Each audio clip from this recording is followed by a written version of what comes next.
disease by micronutrients। बहुत ही interesting भी है, इम्पोर्टेंट भी है। साइंस ने माइक्रोन्यूट्रिएंट के रूप में क्या क्या दिया है रिगार्डिंग हेल्थ।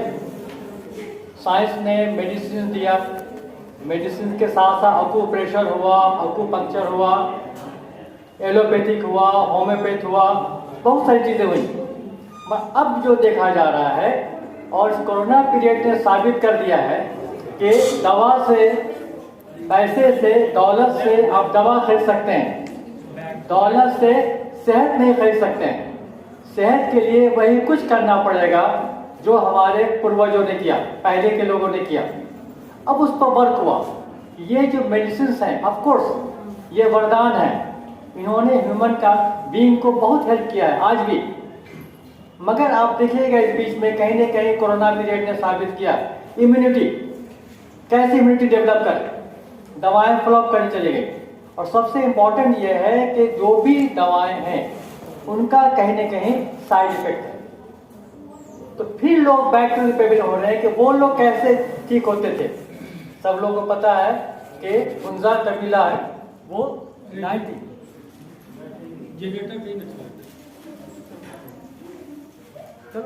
हुंजा कबीला है जिनकी आयु जो है 90 ईयर्स तक वो फिक्स होते हैं,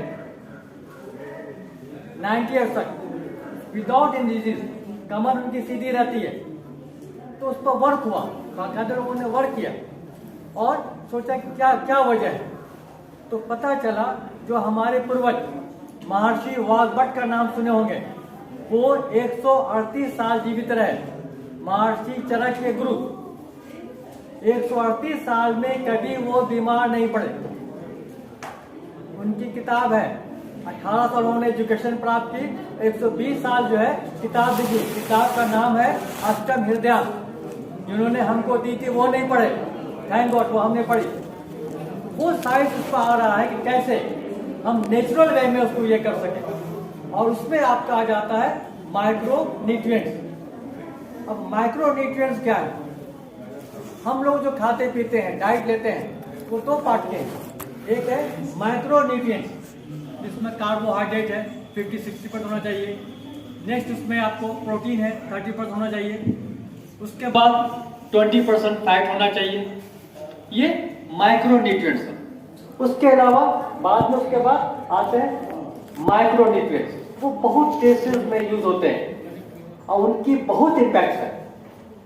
और उनकी कमी से almost all the diseases are caused by this deficiency. Almost all इसलिए कह रहे हैं कि अब आ रहा है जितनी डिजीज हैं इनकी कमियों से होता है। ठीक है, मेडिसिन लास्ट ऑप्शन है कि मेडिसिन दे के हम करेंगे। Micro nutrients and include protein, fat, carbohydrate etc. Next, introduction. The term micronutrients are used to describe vitamins and minerals in general. Vitamins, minerals. उसके साथ और बहुत सारे वर्ड हैं, फ्लेवोनॉइड्स, आइसोफ्लेवोनॉइड्स, टर्पेनॉइड्स, अल्कलॉइड्स। अब करक्यूमिन आपको हल्दी में है जो एंटी कैंसर है।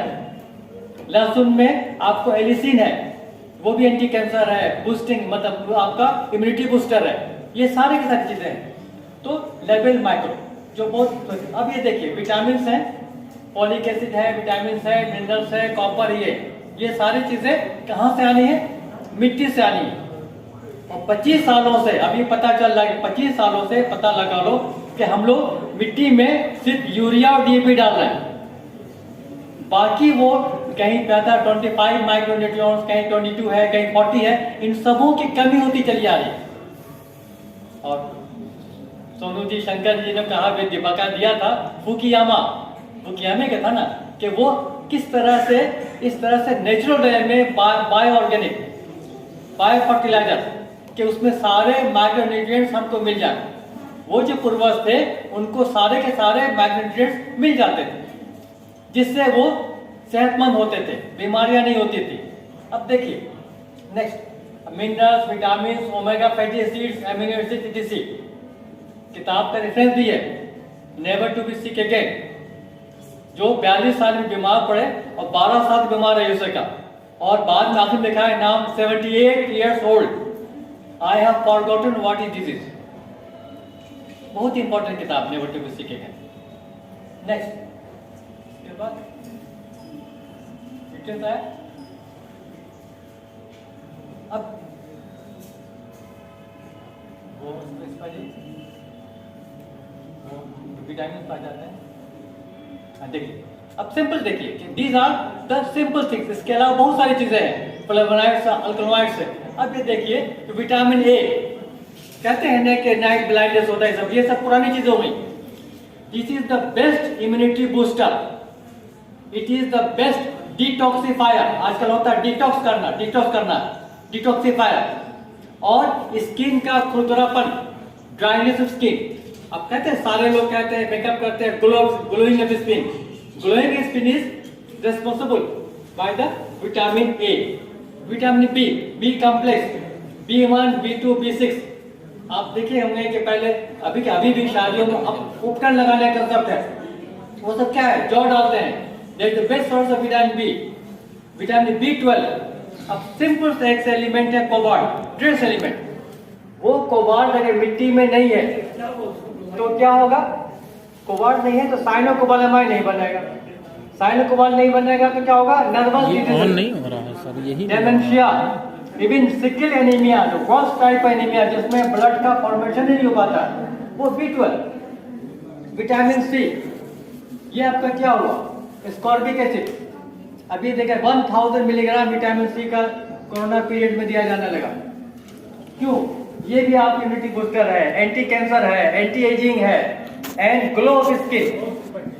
इतने नहीं सर, ये गड़बड़ा गया। के बाद आया vitamin D, sunshine vitamin. Sunshine vitamin क्या है, वो उसकी हड्डी को मजबूत करना। कैल्शियम की जरूरत है मगर it will be absorb in presence of vitamin D3। ये नहीं होगा तो इम्यूनिटी लो हो जाएगा। अभी कोरोना पीरियड विटामिन D3 का भी दिया गया। Vitamin E, it is also called beauty vitamin. जो लोग ब्यूटिफिकेशन की कोशिश कर रहे हैं उसका नाम ही ब्यूटिफिकेशन है। और ये हार्ट डिजीज को भी रोकता है विटामिन ई।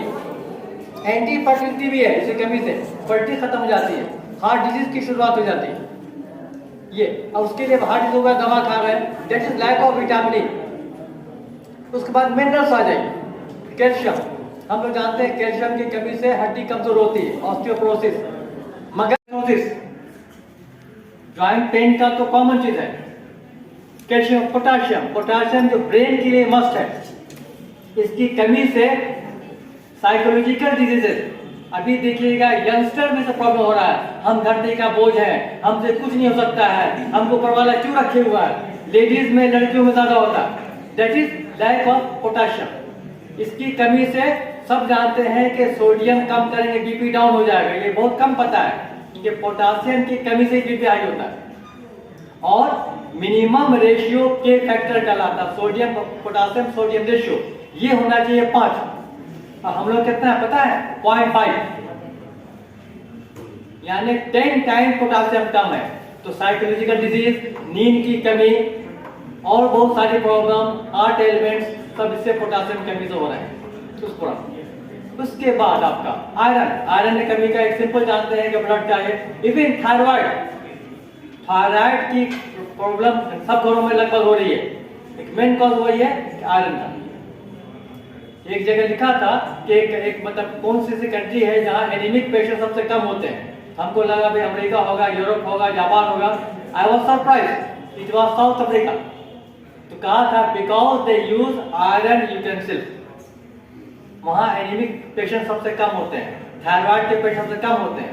ये सारी चीजें अगर हम लोगों को मिलती रहे तो हम लोग की डिजीज आएगी ही नहीं, और उसकी कमी जो होता है। बात का ऑप्शन है कि दवा लीजिए, ऑपरेशन कराइए, ये कीजिए, वो कीजिए। खैर इन्हीं सब बातों के साथ I conclude my lecture. Thank you all to hear me.